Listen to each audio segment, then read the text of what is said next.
Hey, everybody. Welcome to the Vegan Tour Guide Podcast with your host, Mike Knight, where we'll bring you great information about a vegan plant-based diet. It doesn't matter if you've been vegan for years, part-time vegan, or just gathering more information. This podcast is for you. Thanks again for joining, and let's get today's tour started. Welcome, everybody, to the Vegan Tour Guide Podcast. I'm your host, Mike Knight. I hope you're having a phenomenal day. I'm glad you tuned in to hear me bring someone else's journey to a plant-based vegan lifestyle to you today. In case you're new to the show, number one, thank you for tuning in and welcome to the show. You'll find this podcast is for everyone. And I interview people so that you can hear about their story, their journey, possibly their business or passionate causes. And my main goal is to inform and educate you, and also hope that you find people in the show relatable. So together we can raise awareness that a plant-based vegan lifestyle is for everyone and not just, like a certain type of person. And all of the returning listeners, thank you so much. I really do appreciate it. Thanks for always following and your emails that you send to vegantourguide@gmail.com and for subscribing to the show and spreading the word. Now, for today's show, what happens when you take somebody that, starts going vegetarian, that starts going vegan, and then on top of that, goes to school and does a lot of studying to learn a lot about, being a dietitian, nutrition, and then you combine a passion for plant-based vegan and you mix it all together? Well, what you get is Taylor Wolfram. Taylor today is going to bring you a whole lot of knowledge. So, without further ado, here's Taylor. All right, Taylor, we are live. Welcome to the Vegan Tour Guide. Hey, thank you. So glad you came on. So glad our mutual rock star bud put us together. Yeah, thanks for having me. Michelle is totally awesome. I love her. I love her. She literally last night I called her out of the blue to get her advice on some video stuff. Cause anyone, that has seen her stuff knows she's the video just magician. Mm-hmm. And I was like, can you help someone that really can't walk and chew bubble gum when it comes to videos? So she gave me some cool advice, but, how's everything going for you? Everything is great. Keeping busy over here in Chicago, doing lots of fun stuff, and variety is the spice of life, right? Yes, and I'm jealous of you in Chicago. I was actually up there a month ago, and I love that town. It's the second year I've gone. My youngest son competes, and they always have this national math tournament. The last 2 years it's been in Chicago, and so we come up, for that, and then kind of spend the weekend. We take, him and there's some other students from his school. So we go out, tour around the streets, go check out the Bean, and go to that incredible park that they put over there by the amphitheater and all right there in the water park and all. It's awesome.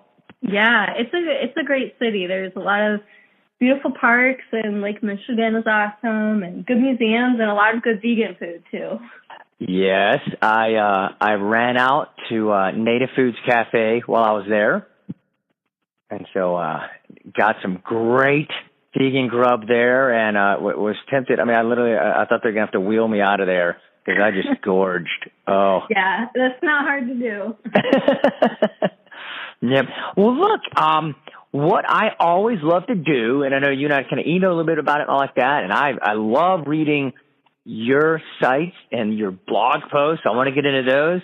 And what I always love doing in the beginning, one of my main themes is I love people telling their journey, to going to, the plant-based vegan life and kind of what it was like for them, what age, maybe what sparked it, maybe what the tipping point was. And I'd love to hear that and share it because I think always people, find something to relate with. Yeah, definitely. So what was that like for you? Kind of where did, I guess you say, everything kind of start? Yeah. So it was in college for me. And I became vegetarian before I became vegan. And that was just sort of by accident, honestly. I think I grew to have a natural aversion to meat. And I just kind of woke up one day and was like, hey, I haven't eaten meat in a long time, and does that make me a vegetarian? what does that mean? And so by virtue of that, like I had only known like one vegetarian in my life at that point, I think. And it was actually someone who was vegan in high school. And so I didn't have a lot of exposure up until that point. So this was early on in college. And so, then I started, research a little bit about what it means to be vegetarian, how to eat a balanced diet, all this and that. And then through that research, I was learning a lot about the animal agriculture industry, including, meat and dairy. And I was like, wait a minute, I think I want to go vegan. This stuff sounds totally wrong. Now that I know this, I can't go on eating these things. I can't get behind this. And I remember I was living in a dorm at the time, and I had like a little crate of like all my snacks and like SpaghettiOs and things like that. And I remember going through my stash of food and like looking at the ingredients labels and like donating all this food to like my roommates and stocking with all these vegan goodies. And so it was definitely a learning experience for me as far as like what foods were vegan. But what really I think helped me make the switch and made it like a definite thing for me is I became involved in my college's animal rights group. Like we had an animal rights club on campus. And Michelle Kane was actually the one who started that group, and she was the president at the time. So her and I. Very cool. Yeah. Oh, that's awesome. So that's how we met. And then, so I became involved in that group, which I later went on to lead. But through that group, I got involved in more animal rights advocacy, like within the community, not just within my college. And so I met a lot of awesome people, a lot of great activists, and these people became my friends. And so that made the transition really easy for me. And I was going to school in a city at the time. So, this was back in 2008, 2009. So, vegan food definitely wasn't as plentiful as it is now, but I definitely had it easier living in a city. But overall, the transition was really smooth for me. Mm-hmm.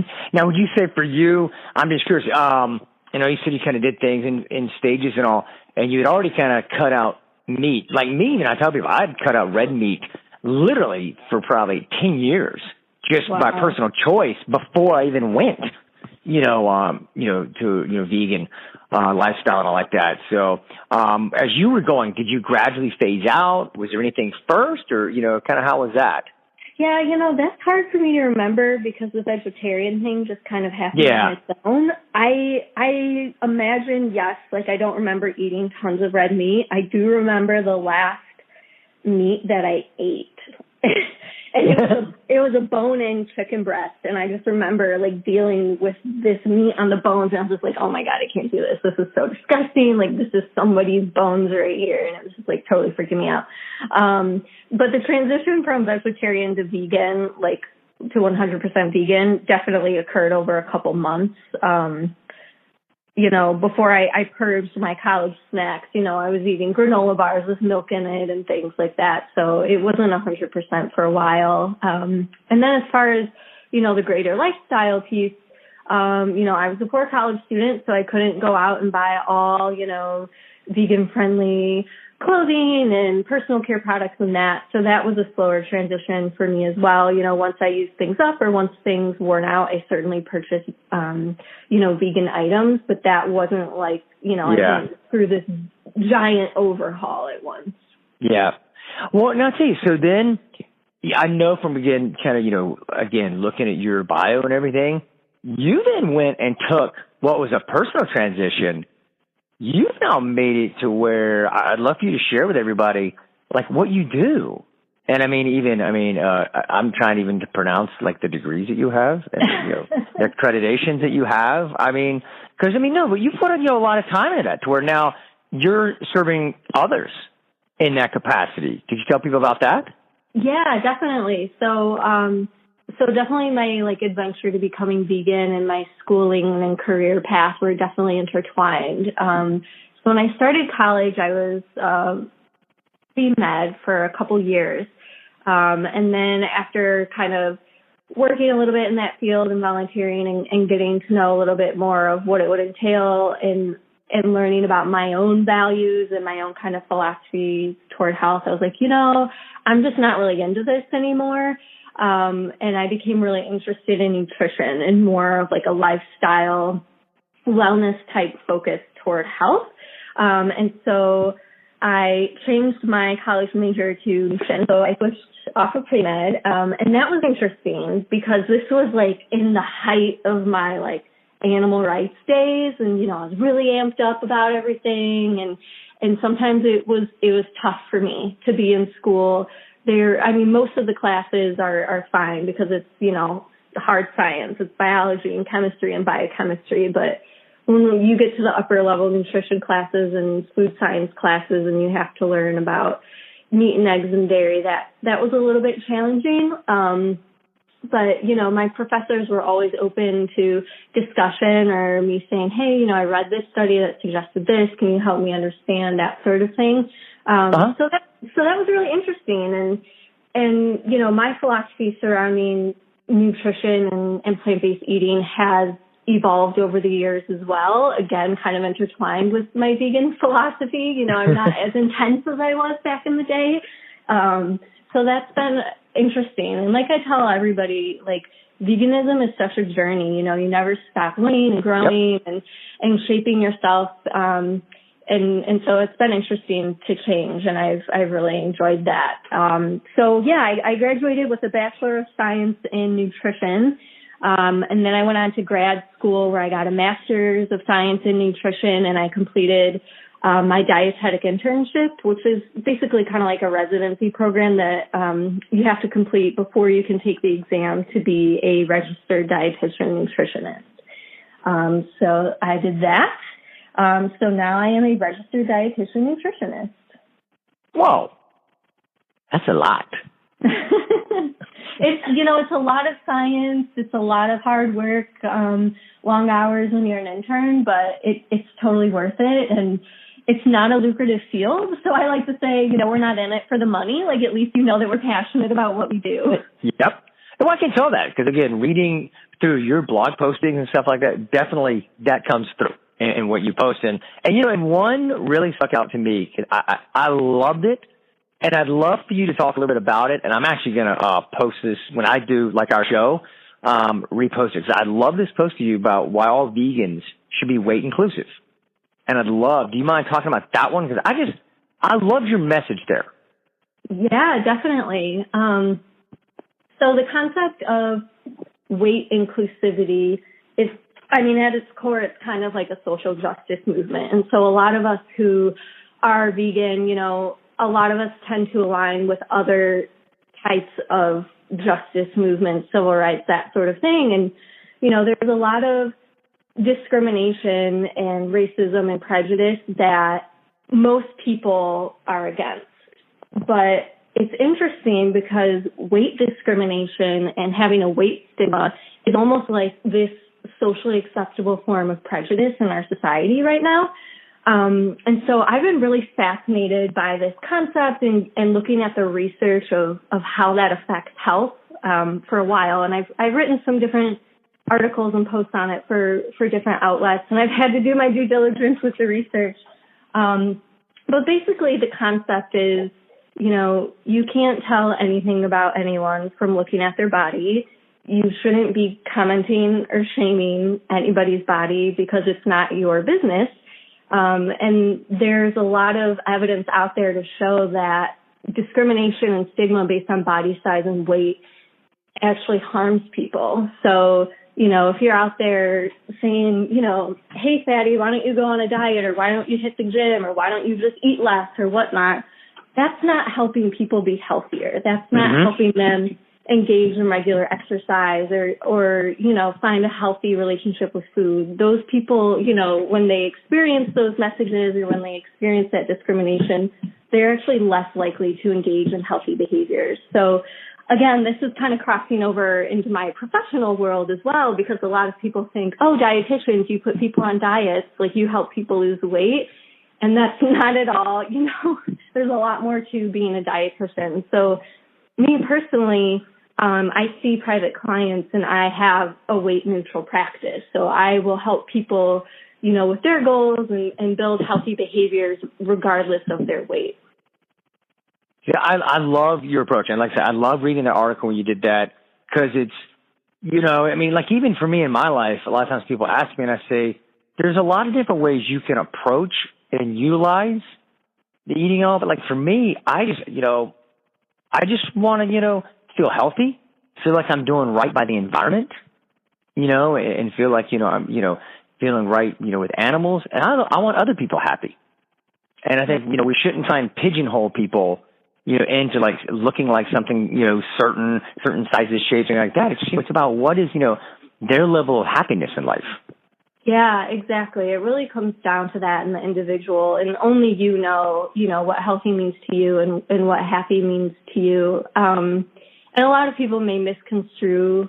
I know a lot of people do misconstrue this kind of body positive, body acceptance movement as like telling people to be fat or telling them it's good to be fat. And that's not the point at all. The point is having neutrality around weight and just not letting that be, a factor in how you treat someone. But the tie-in with veganism specifically is, for ethical vegans at least, the core of it is being a compassionate person, right?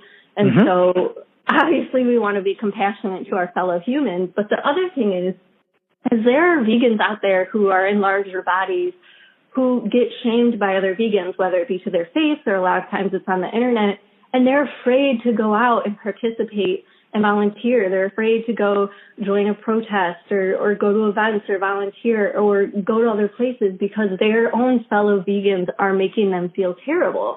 So not only is it holding people back who are vegan, who are in larger bodies, but it might be creating barriers to people who are thinking about going vegan, but see a community that is not welcoming of all people.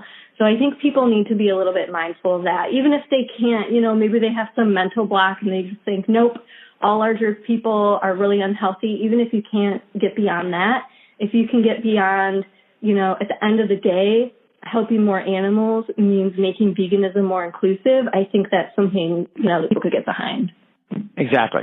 No, I love it. I mean, because I think, again, some people, they almost expect sometimes. They have like this idea that it's almost going, to a vegan, eating style, that it's like, a magical pill or something, Yeah. and I say, look, people are still, because our bodies react. I tell people, it's the best thing, for your body. I truly believe that with all my heart and what I've studied and how it's affected me and how it's going to affect others.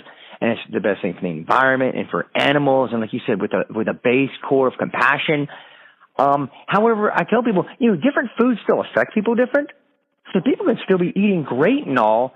And it's not always going to be like this magical little pill that makes, your body shrivel down, to, like a rail. You know what I mean? I say, because that's just how food will affect you still. And I say it's about approaching it from the right ways, which is, again, for just overall health, and the compassion and the environment, what you're doing there.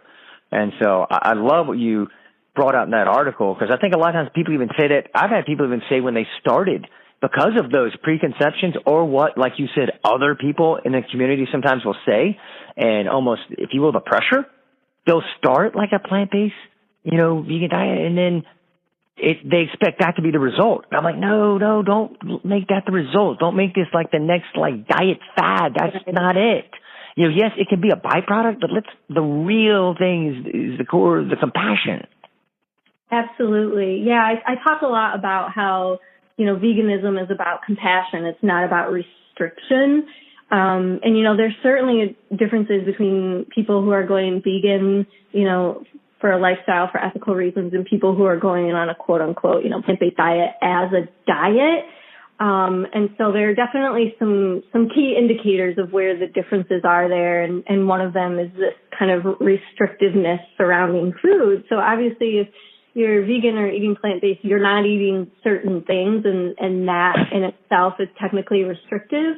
But so many people will tell you they eat so many more foods now. They eat a lot of different global cuisines, and they've learned how to cook different foods and eat so many more different grains and veggies than they did before. And so if we keep the focus on like the variety and the abundance of foods that we can have, and not on the restriction and not making dieting rules or limiting carbohydrates or, things like that.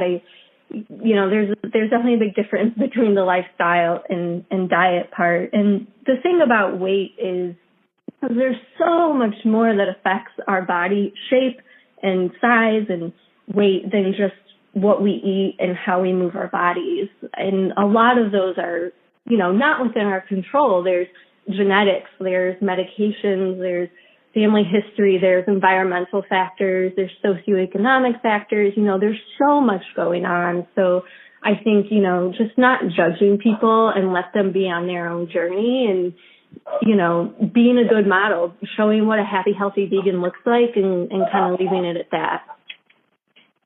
Oh, yeah. Well, so let me ask you, because I know, for instance, part of what you also do is we've touched a little bit on all of of course, even coaching people, health coaching. And so when it comes to that, and people, now that we've kind of talked about this, when people come to you in the beginning, they're saying, you know what, Taylor, I want to make that transition in my life.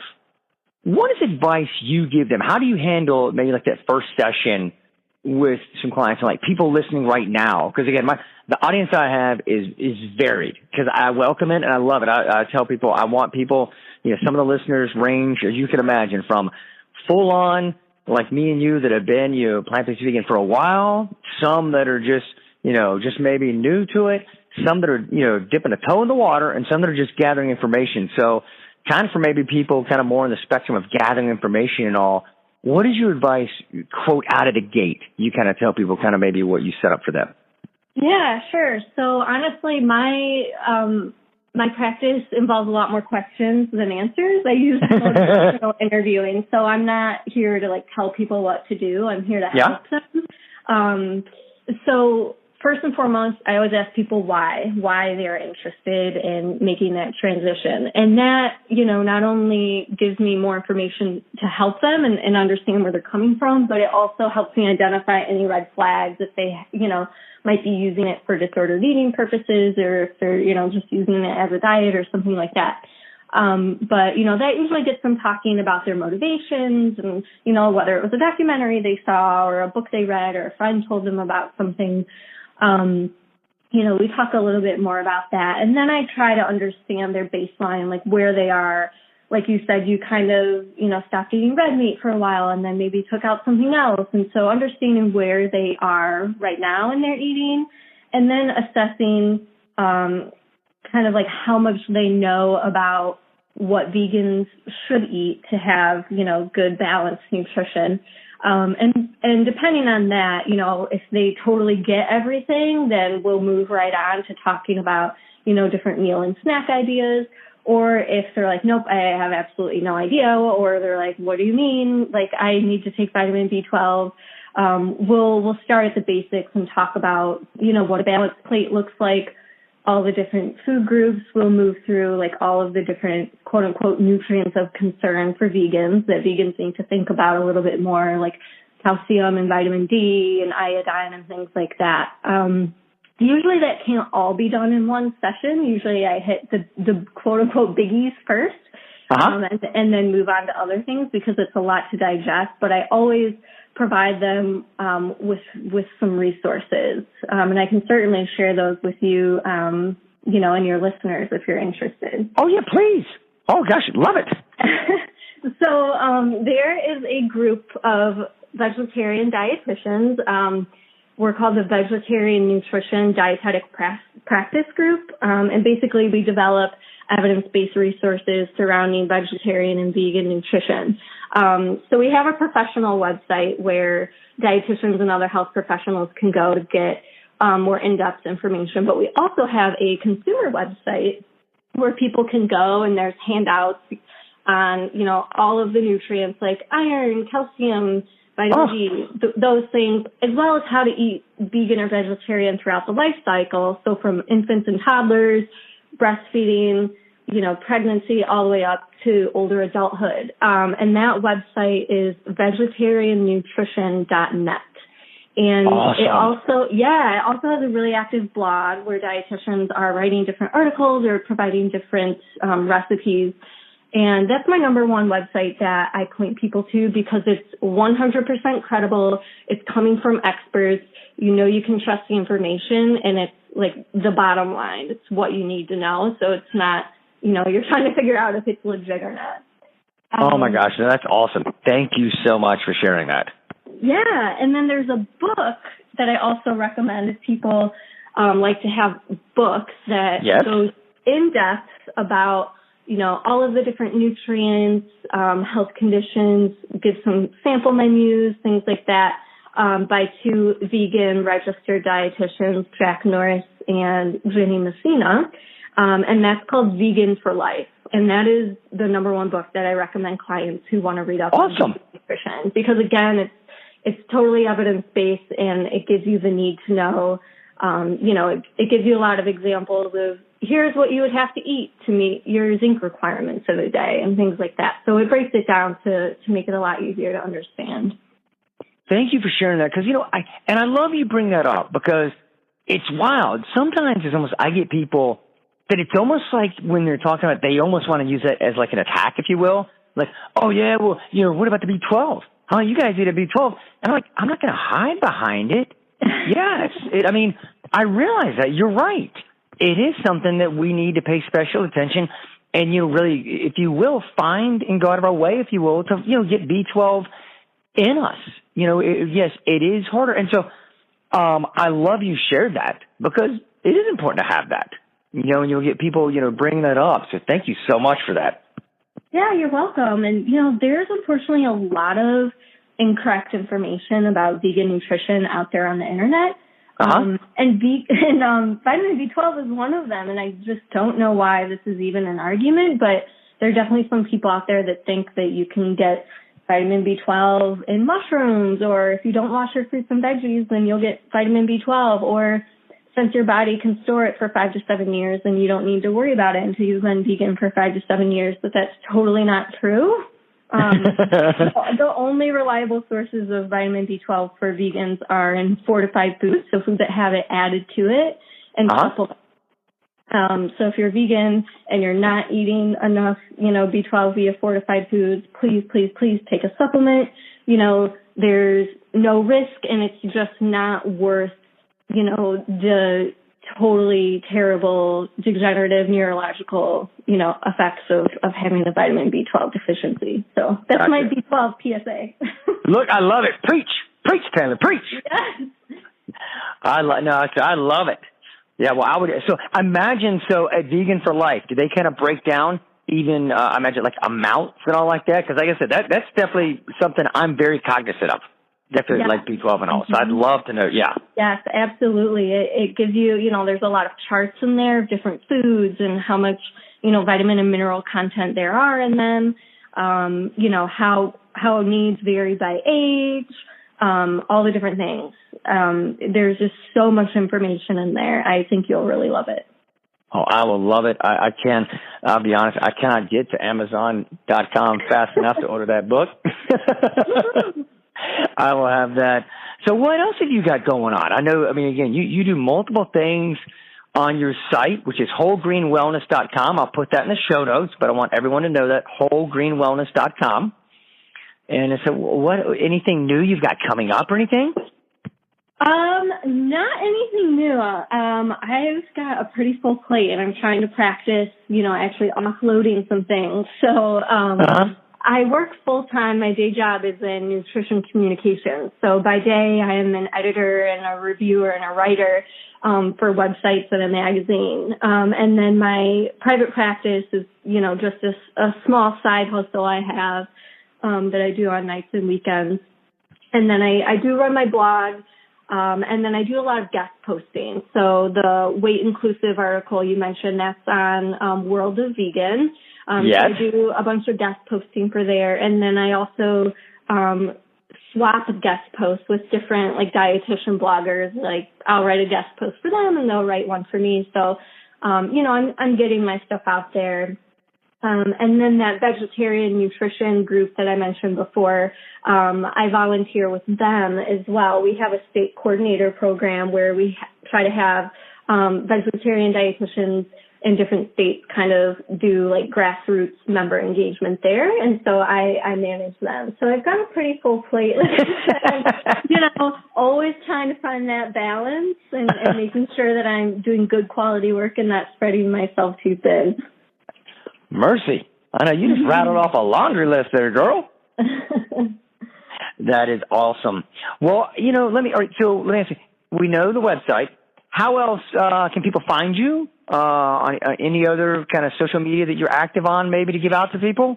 Yeah, definitely. I'm pretty active on Twitter and Instagram. My handle is Taylor Wolfram RD, or you could just type in my name and it'll pop up on there. So I post lots of delicious vegan food and some body positive stuff on both my Instagram and Twitter. And, I love connecting with people and I love sharing stuff. So definitely let's connect. Awesome. All right. Ms. Taylor, thank you so much. You have definitely been a wealth of knowledge. Awesome talking with you. You got me jealous. You're up in Chicago as well. Well, let me know next time you visit. I will definitely do that. Like I said, I like that town. It's a very cool town. I really have always had a blast out there. It's great. All right. Well, look, I will look forward to staying in touch. I will keep on, as I have it now, visiting your website and blog and vegetariannutrition.net. I can't wait. Vegan for life. I have that ordered. I'll have that ordered in about 2 minutes. So, no, but all this knowledge, thank you. Because, again, that's what I love bringing to people. I'm so glad you did that because I know there's a lot of questions people have, and especially people starting out. Well, people at every level. It's like you said, it's always learning. And so I'm always, learning from you tonight. Again, areas where I'm going to go to find out more about B12 because that's top of mind for me. So thank you so much. You're welcome. Thank you so much for having me. All right, there we have it. All the way from Chicago, our friend Taylor. Taylor, thank you so much. Loved having you on the show. Awesome talking with you. Thanks so much for what you shared. You really, brought great knowledge that I know is going to be a benefit to everyone listening. So that is always what I love getting out of this, sharing your journey for how people can relate to parts of your journey. And at the same time, sharing the knowledge you've acquired from especially, your background, your educational background, which is a great twist, that you bring as well. Because a lot of times, people, come with, their experiences and stuff like that. However, what you're bringing is the knowledge not only of your own personal journey, but you also add in the element of the education you received and all that training and dietitian knowledge. So I love it. I love, that mix and where you're coming from. And of course, we all get to benefit from it. So thank you so much for that sharing. Thank you so much for telling us about vegetariannutrition.net. Everyone's going to check that out. I know I will be a regular viewer of that now that you've said that, because like you said, it's 100% credible.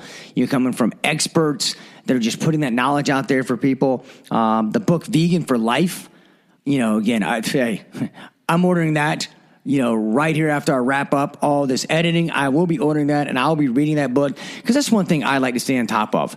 Like you said, it's a constant journey of learning. And I tell people, I like to bring people together. I'm never going to profess to be like the ultimate expert or anything like that.